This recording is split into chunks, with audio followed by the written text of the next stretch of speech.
Motor je jako lip, dosta dobar položaj sidenja. Dobro, ovo nećemo govoriti, samo pilan ljude. Dobrodošli na ST Moto, uvijek imajte na umu da vozite u okviru svojih mogućnosti, nemojte se precjenjivati i nikako ne pokušavajte radnje iz video zapisa jer posljedice mogu biti kobne. Za sva pitanja, indikacije i nuspojave obratite se ST Moto jer znanje je naš moto.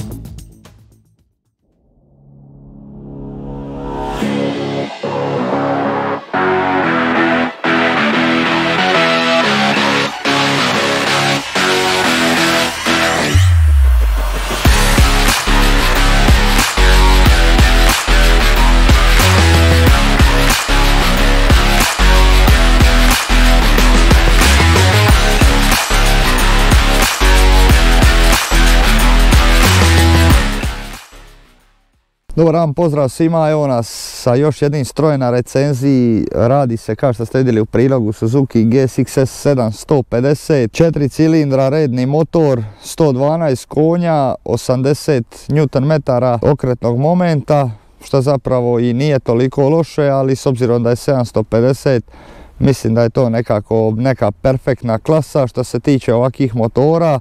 1000 je previše, 600 je premalo, znači ovo je taman. Motor ima 213 kg sa svim tekućinama, što vam se možda čini puno, međutim kad idete na motor i kad ga provozate imate osjećaj stvarno da je prelagan i da ga možete doslovno uzeti ovako pod ruku i odnijeti ga ča doma na 5. kat bez lifta. Što se tiče njegove konkurencije, to bi bila Yamaha MT-09, KTM 890 Duke, Kawasaki Z900 ili Z850, nisam siguran koji je bio aktualan te godine. Uglavnom, ovo je nekako srednja klasa po pitanju toga što je MT dosta jeftiniji od njega, KTM je skuplji od njega, skoro 2-3 eura, tako da ovo bi bila neka zlatna sredina. Međutim, što se tiče voznih karakteristika, svi su oni tu negdje po snazi i po izdržljivosti. Naravno, osim KTM-a, jer kako se kaže, KTM je kratkotrajni motor.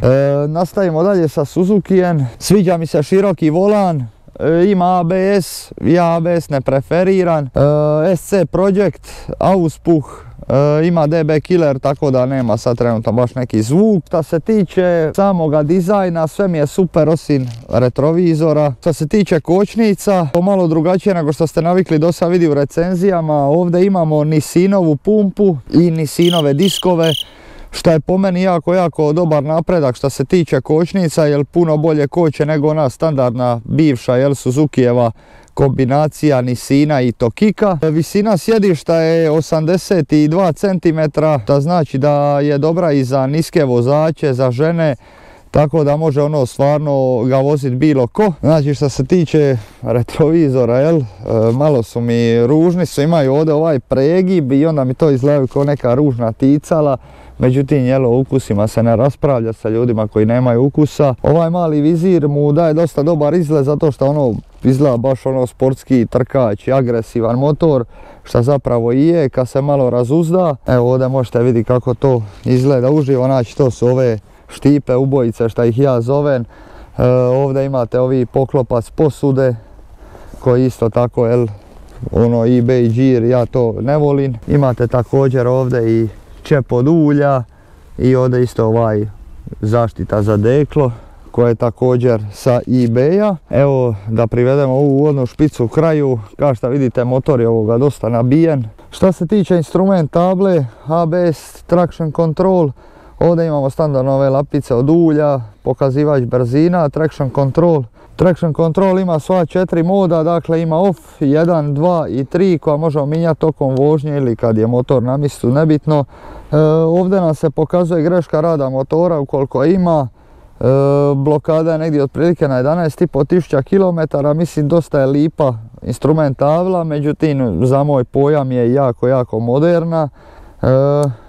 Žmigavci su ovdje gore u vrhu, što je dosta isto dobro ukomponirano. Ovdje vam čak pokazuje gorivo i koliko vam je još kilometara ostalo, dakle sa ostatkom goriva koji imate u rezervaru.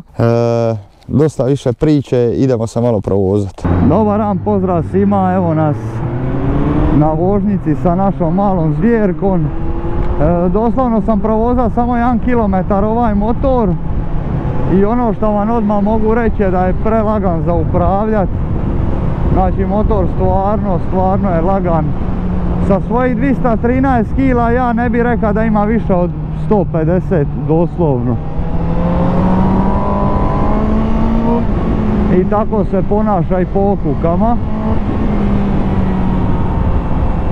Dosta vozan.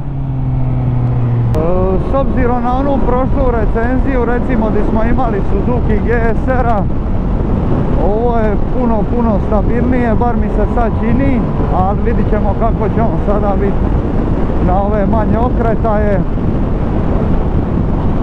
Evo, traction control na off.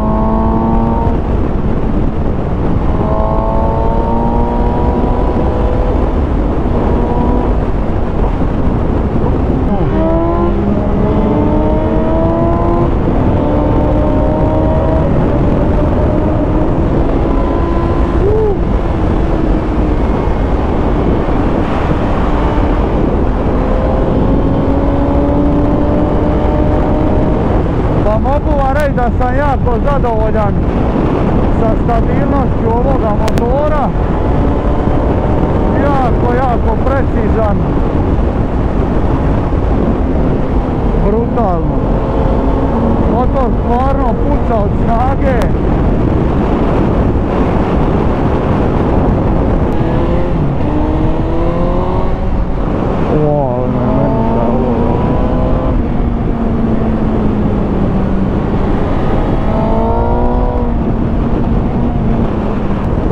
Sad ćemo vidjeti, ova je isto kratka, međutim ovdje sam skoro sa svaki motor on uspija taknit štapnom pod. Evo i s ovim.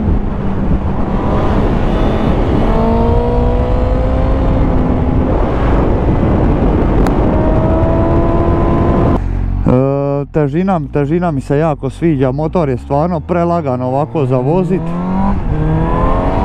Traction control smo isključili. Motor je ovako za ove zavoje baš brutalan.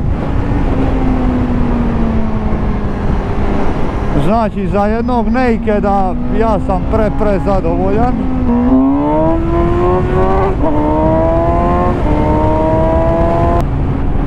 Nemam šta reći, mjenjač mu je jako precizan i lagan. Čak bi rekao da je ovo neka Suzukijeva revolucija, jer inače Suzuki ima dosta tvrd mjenjač, međutim ovi je brutalno mekan. Što se tiče ovih kratkih zavoja, znači stvarno imam osjećaj da motor vozi sam. Baš sam oduševljen. Ima ovjes malo čudan.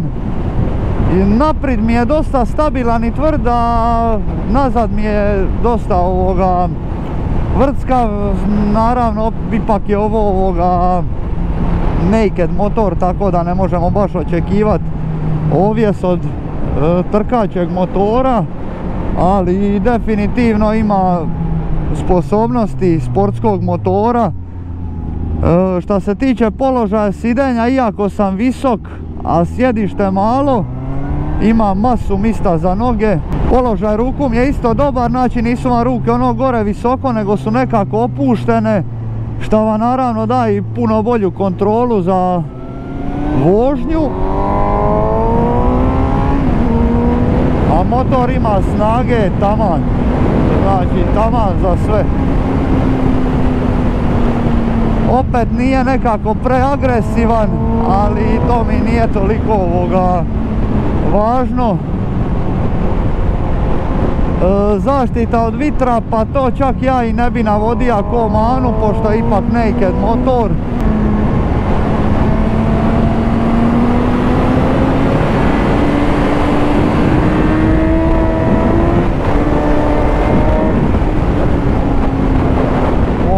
Meni kako leži motor dobro. Stvarno leži dobro, međutim što sam primijetio jednu malu zamjerku što se tiče rupa. Znači ako cesta nije lipo ravna, nanovo asfaltirana, dosta je vrtska što se tiče zadnje kraja, međutim to i nije ništa opasno. Morate razumjeti da se vozimo sa isključenim traction kontrolom. Znači vjerovatno kad bi uključio traction control motor bi bio nazad puno mirniji. I to su nekakve pozitivne strane novog svita motora sa traction kontrolovima i tako ti nekim tehnologijama. Motor vas također može dobro služiti i ovako na U6 brzini na 4-5 tisuća okretaja, dosta stabilan. Ono što sam ja primijetio s ovom vrstom motora, da su dosta nemirni na prednjem kraju, međutim ovdje je naprijed skroz sportski ovjes, tako da to mi je jedna super stvar. Što se tiče traction kontrola, njega možete namištati samo ako vam nije gas dodan.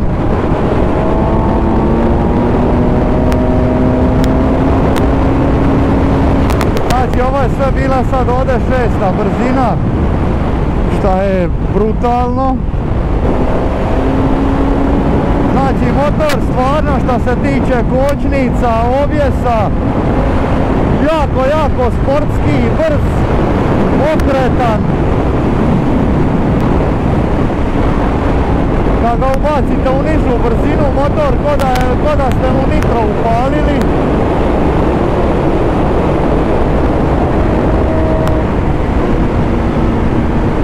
Bez DB killera vjerovatno bi zvučao motor dosta bolje, međutim pošto nije moj motor, onda ne mogu ja to sad stavljat, skidat. Znači kako je vlasnik htija, tako sam dobija i motor.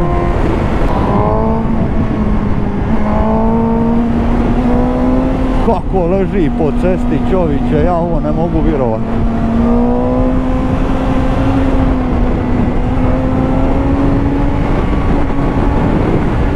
Sad da je za neki put i nije baš, jer nema nikakvu zaštitu od vitra, čak mislim da ne postoji kao dodatna oprema, osim ako nećete nešto izumit sami, kao neki još touring vizir, međutim to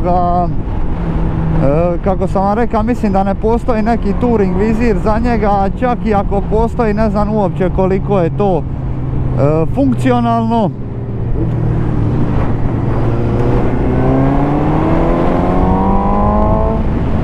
Nije baš da je napravljen ko 600 kubika da vas non stop pita da ga tlačite u okretaj, zato što ima stvarno dovoljno snage i gore i dole.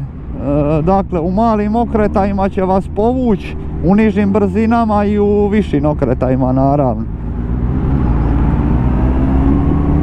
Sama upotreba ovog motora, ko gradskog motora, je dosta dobra.